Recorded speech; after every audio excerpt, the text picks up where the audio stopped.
Такой вот свитерочек, сколько лет? У нас в Улан-Удэ проходит монгольская ярмарка.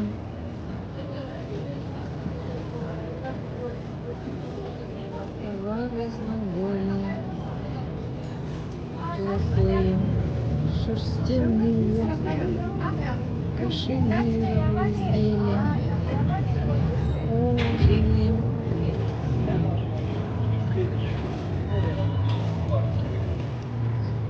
Сейчас у нас идет демонстрация. Вышли.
Коллекция «Хантуз»